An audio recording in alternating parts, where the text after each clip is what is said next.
देखिए मेरे अपराजिता की ग्रोथ कितनी अच्छी है। बहुत ही अच्छी मात्रा में इसमें फ्लावर भी बने हुए हैं और आप भी चाहते हैं कि इस तरीके से आपके भी अपराजिता के प्लांट में बहुत ही अच्छी मात्रा में फ्लावर आए, उनकी ग्रोथ भी बहुत ही तेज़ी से हो। तो आप ऐसा केयर करेंगे जैसे कि मैं आगे की वीडियो में बता रही हूँ, तो आपके भी अपराजिता के पौधे में बहुत ही अच्छी मात्रा में फ्लावर आएँगे। और यहाँ पे देखिए मैंने कुछ फूलों की हार्वेस्टिंग कर ली है और ऐसा आप भी रोज़ अपने अपराजिता के पौधों से फूल तोड़ सकते हैं और आप कोई भी अपराजिता के पौधे को ला सकते हैं किसी भी कलर में, सभी में फ्लावरिंग बहुत ही अच्छी से होती है। यहाँ पे देखिए डबल पेटल का यह अपराजिता का पौधा है और मैं सिंगल पेटल में भी दिखाऊंगी, उसमें भी बहुत ही अच्छी मात्रा में फ्लावरिंग होती है। तो अपराजिता के पौधे पे मार्च से फ्लावरिंग होनी शुरू हो जाती है और अक्टूबर नवंबर तक फूल आते ही रहते हैं। मानसून में सबसे ज़्यादा फूल आते हैं खासकर जुलाई से सितंबर के बीच में, क्योंकि इस समय टेम्परेचर 25 से 35 डिग्री होता है और अपराजिता के पौधे के लिए ये टेम्परेचर बेस्ट माना जाता है। तो इस टेम्परेचर में बहुत ही अच्छी मात्रा में अपराजिता के पौधे पे फ्लावर आते हैं। तो इस तरीके से देखिए बहुत ही अच्छी मात्रा में दोनों ही प्लांट से मैंने फूलों को तोड़ा है। और आप सोचते हैं कि एक मैच्योर प्लांट हम नर्सरी से लाएंगे तभी उसमें फूल बनेंगे या तो बीजों से ग्रो करेंगे, तो कम से कम 6 महीने इंतज़ार करना पड़ेगा तब उसमें फूल आएगा। तो यहाँ पे मैं दिखा देती हूँ कि एक छोटे से प्लांट में भी बहुत ही अच्छी मात्रा में फूल आते हैं और बहुत ही ज़्यादा मात्रा में आते हैं। तो सबसे पहले आपको अपराजिता के पौधों को ऐसी जगह रखना है जहाँ की 6 से 7 घंटे की धूप आती हो, क्योंकि अपराजिता के पौधे को धूप बहुत ही पसंद होती है और जैसे ही इसको धूप मिलेगी तो यह ही वृद्धि करेगा। और अगर इसको धूप कम मिलता है तो यह अपनी ब्रांचों को तेज़ी से बढ़ाता है और फूल कम आता है। यह अपनी ग्रोथ पे ज़्यादा ध्यान देता है धूप कम मिलने की वजह से।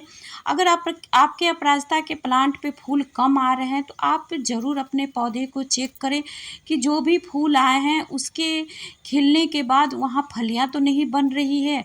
और इस तरीके से जब फलियाँ बनती है तो पौधे की ग्रोथ रुक जाती है, क्योंकि यह पौधा अपने जितने भी फलियाँ बनती है उनको मैच्योर करने में लगा देता है। तो इस तरीके से देखिए मैंने अपने पौधे से इतने सारे फलियों को हटा दिया है। तो इसके बाद पौधे में फूलों की ग्रोथ ज़्यादा तेज़ी से होगी और फूल ज़्यादा तेज़ी से आएंगे।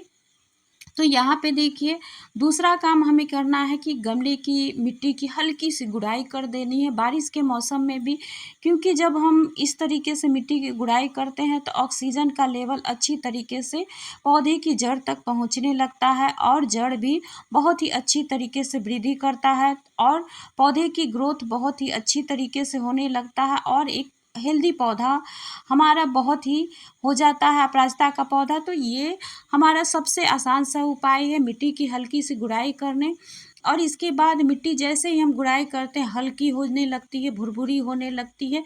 तो यहाँ पे सबसे पहले हमारे किचन में मिलने वाला यह चाय पत्ती है, जिसको कि मैंने 1 चम्मच गमले में डाला है और यहाँ पे मैं 8 से 10 दाने डीएपी के ले रही हूँ। तो इसकी वजह से बहुत ही अच्छी मात्रा में नाइट्रोजन और फास्फोरस मिट्टी में मिल जाएगा और उसके वजह से जड़ों का विकास होगा और फूल भी बहुत ही अधिक मात्रा में आएगा। तो इस तरीके से देखिए इस पैकेट में मैंने ऑनलाइन ही मंगाया था और इसको मैं अपने पौधे में डालती हूँ तो बहुत ही अच्छी मात्रा में फ्लावरिंग होती है।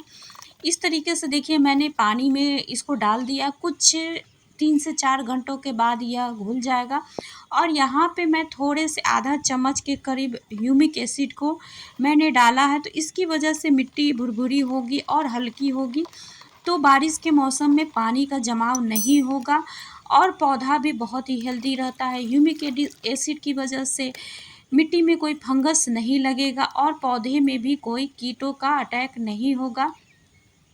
तो इस तरीके से आप बारिश के मौसम में ज़रूर इन सभी खादों को डालें। अगर आपके पास दाने में है ह्यूमिक एसिड तो उसको भी आप ज़रूर डालें। लगातार बारिश होने की वजह से यहाँ पे 2 से 3 दिनों बारिश नहीं हुई है, तो मैं यहाँ लिक्विड बनाकर डाल रही हूँ गमले में। तो इस तरीके से देखिए मैंने छोटे बड़े सभी गमले में इस लिक्विड को डाला है और इसके बाद पौधे की ग्रोथ बहुत ही तेज़ी से होगी और बहुत ही ज़्यादा मात्रा में फ्लावर भी आने शुरू हो जाएंगे। तो आप ज़रूर इस तरीके के खाद को महीने में एक बार ज़रूर डालें।